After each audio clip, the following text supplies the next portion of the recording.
All summer, members of House of Funk and Mahogany-N-Motion have prepared themselves for opening weekend. One thing about band camp this year, it was really tough. And it pushed us all to our limits. Like, you're just like, man, it's so hot. It's hot. And then if a bee lands on your hand, you can't move, so you just like, help me. You know, usually people only see the finished product. You know, most times we want the finished product to be perfect. But most times we're working to get to that, you know, that level. But people just don't, they don't know. Some people knew all along this is what they wanted. I'm not even gonna lie, after I saw Drumline, I saw the band, the drum majors coming down, do their split. I was like, hey, I wanna do that. Growing up, like I said, I grew up on Southern.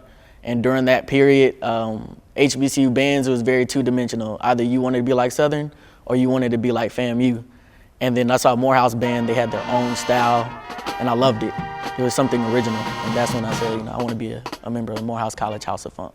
But not Kyra Claxton. And yeah, I was just like, let me just go ahead and try it. I was like, what can I lose? She came to Spelman as a classically trained dancer who reluctantly tried out for Mahogany. It was almost like you get an alter ego when you get on the field. And it was like you have to go from being like this upright dancer to all of a sudden being comfortable with being sexy. All it took was one game. And I was just like so weird for me at first, but after a while I was just like, wow, like this is lit. Like it was great. The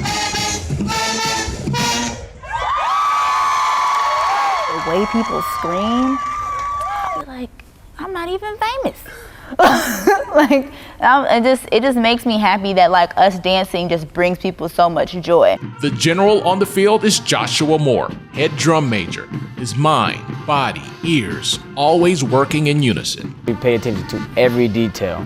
And yes, we will be in the midst of a move and I might hear a crack or I might hear maybe everybody in the full section didn't come out, but you know what I mean, that ear has been trained, so I could be in the middle of doing 3 different things and I hear one note. That one note could be the difference between losing and winning the halftime battle, or even worse, losing 5th quarter. Because band rivalries run deep.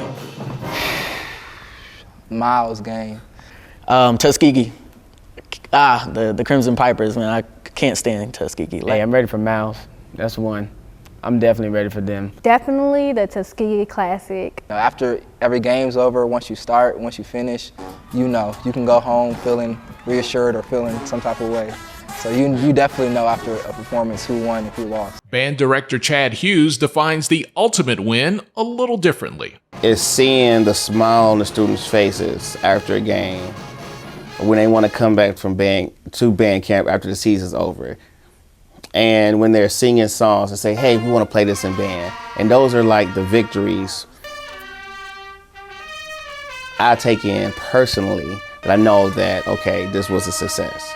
When you see that smile, when the morale is high, you know you're doing a good job. But these kids are living in the moment and ready to dish out that work every week. I think in the moment of the game, it's definitely not for show. Like, it's definitely, we're gonna do this to make sure that we outshine the other band, and the other band is gonna do this to make sure that they outshine us. It's like a constant back and forth. We're going to war, and we're going to battle, and we're coming for blood, coming for tears, coming for everything. We're playing our hearts out.